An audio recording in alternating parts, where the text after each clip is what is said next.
Today we are going to discuss on communities, rural and urban. First, let us see the introduction. Man has lived in communities since the dawn of human histories.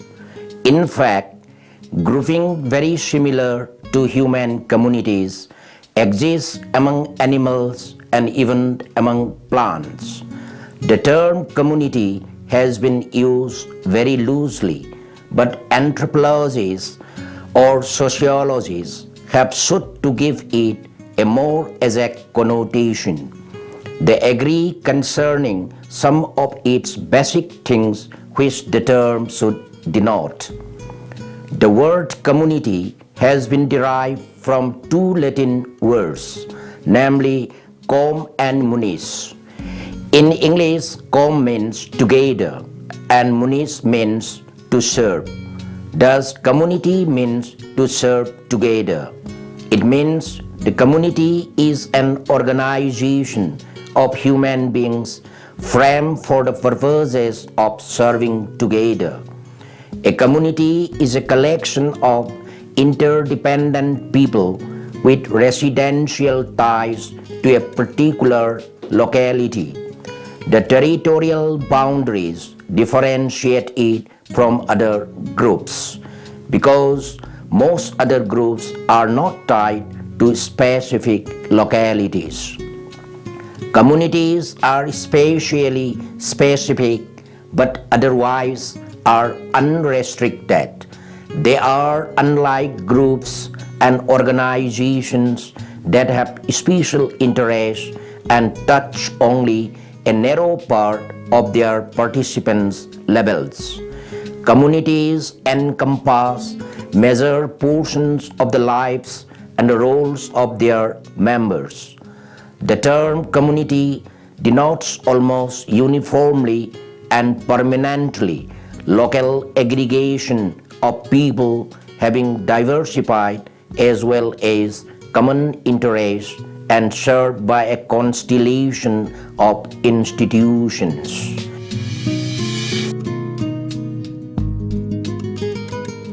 Next, we have rural and urban communities. For many centuries, village and city have been the two most recognizable general types of human civilization. But between the two, there is no sharp demarcation to tell where city ends and country begins. Rural and urban depict modes of community life, not simply geographical location. Rural and urban distinction has nothing to do with primitive communities because rural community, no matter how small it is still subjected to countless urban influences. Sometimes urban area is defined in terms of high density of population, but it is not true. Some of the agricultural villages are densely populated yet cannot be called urban. Socially speaking, the city is a way of life. The adjective urban suggests this way of life very nearly. It indicates a wide acquaintance with things and people, a somewhat soft and polite manner, superficial politeness. But question which arises is how far the urban way of life limited is to the urban population and how far the physical and the social definitions of urban correspondence. The answer is that there is a causal connection between the two, but not a one-to-one correspondence. The city is a place where population is concentrated inevitably gives rise to and depends upon certain features of social organization that we regard as urban. The fact that the cities means that we should speak not only of cities but of urbanized societies and regions.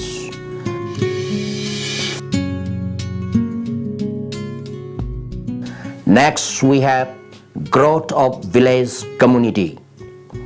In the primitive societies, people were nomadic and moved from place to place.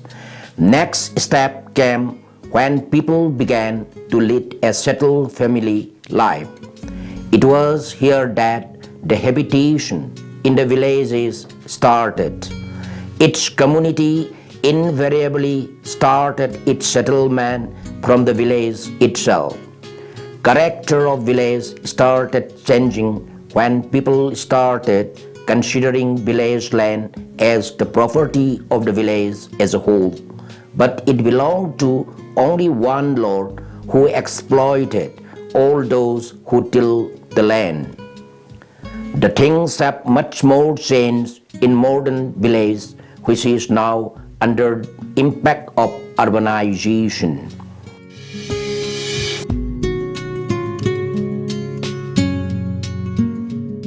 Next, we have factors responsible for the growth of village community. Number 1, topographical factors. It includes land, water, and climate.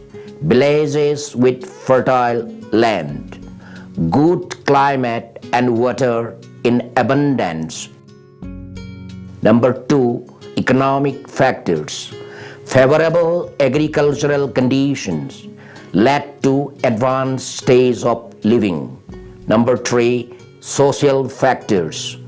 In villages where there is not internal and external peace, village community become more prosperous. Number 4, ecological factors. It includes factors such as population, occupation, distance from the town, and social as well as geographical organization.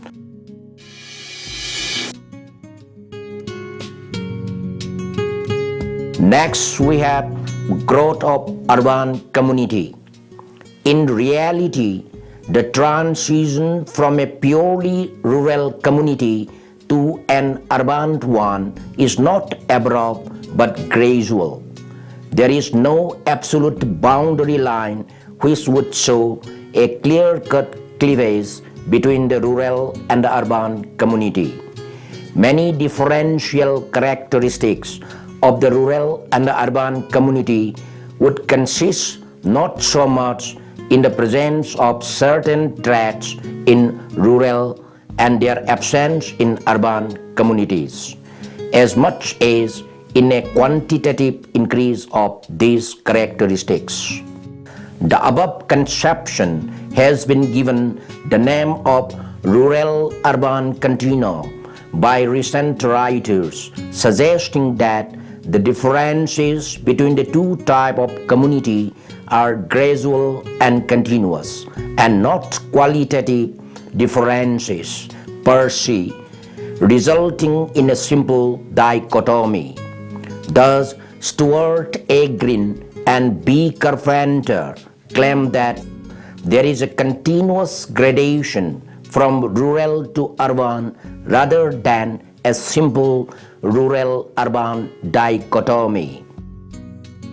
According to Gist and Hurlburt, the familiar dichotomy between rural and urban is more of a theoretical concept than division based upon the facts of community life.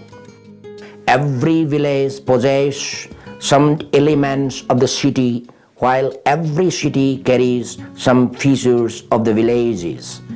But between the two, there is no sharp demarcation to tell where the city ends and the country begins, as marked by McAlbar.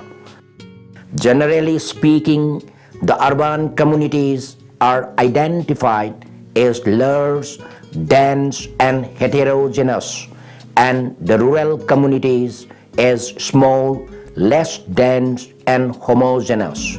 Yet, no heart and the first line can be drawn. The characteristics of size, density, heterogeneity, and occupation exhibit differences in degree from place to place and time to time. Sharp and absolute divisions between rural and urban communities do not exist, and therefore we must recognize the fact that rural and urban communities are polar types and that they may be found at many points on the so-called continuum that extends from one extreme pole to the other.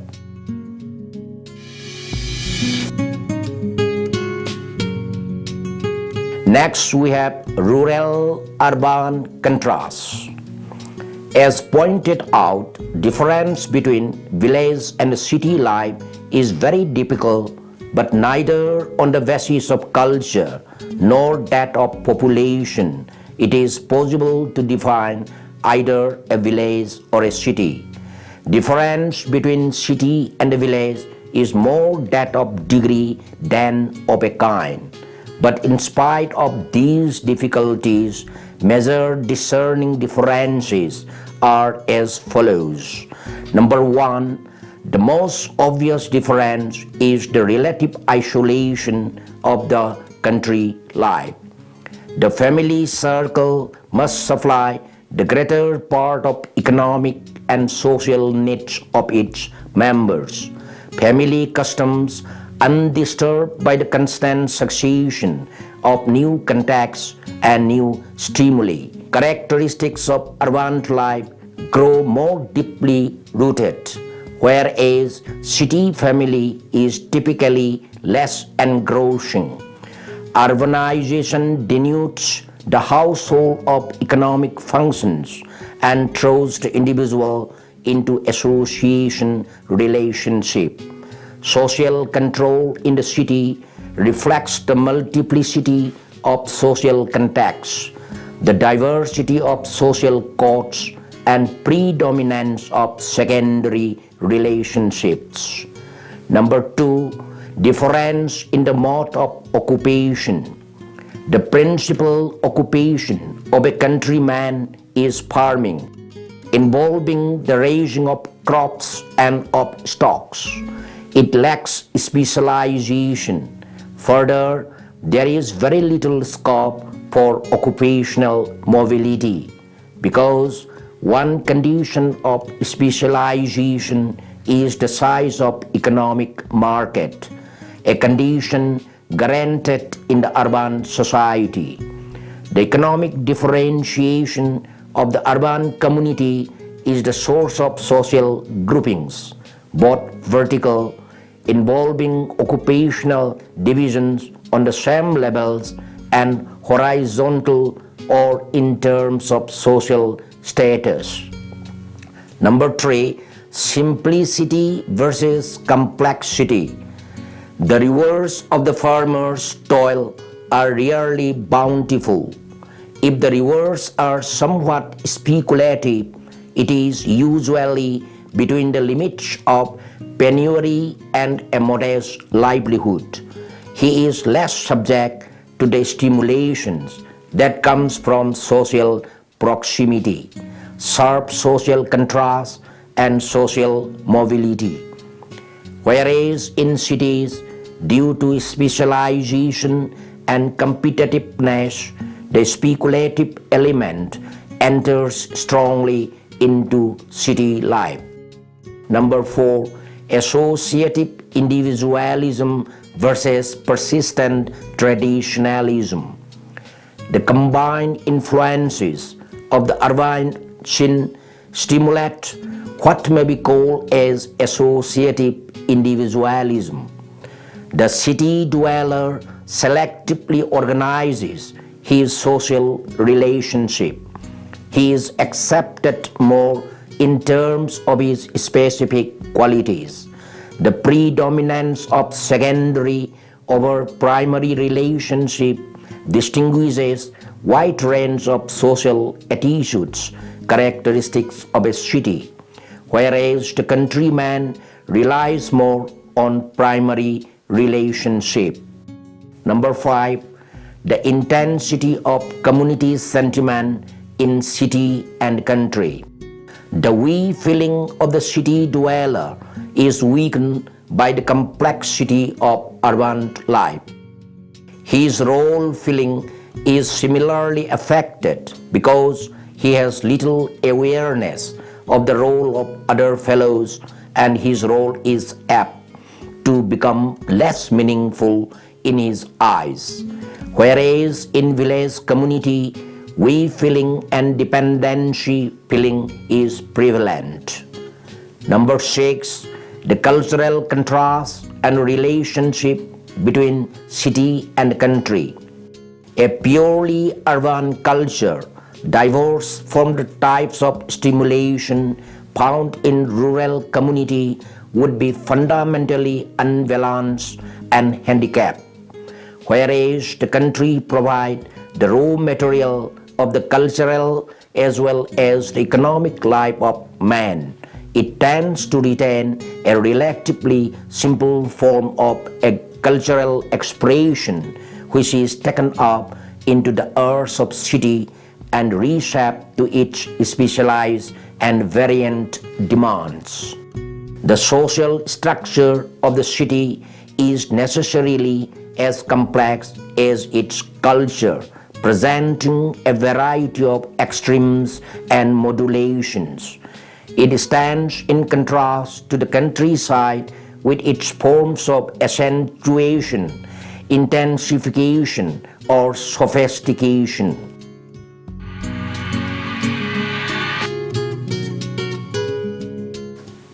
Now let us draw the conclusion. The mark of a community is that one's life may be lived wholly within it. One cannot live wholly within a business organization or a church. One can live wholly within a tribe or a city.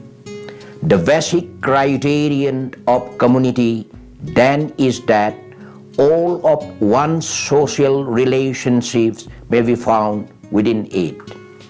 In the past, communities used to be self-sufficient because the people lived in a very simple life and not many complications had till then arisen. But today, character of the community is very complex and politically, socially, or economically, no community can be self-sufficient these days.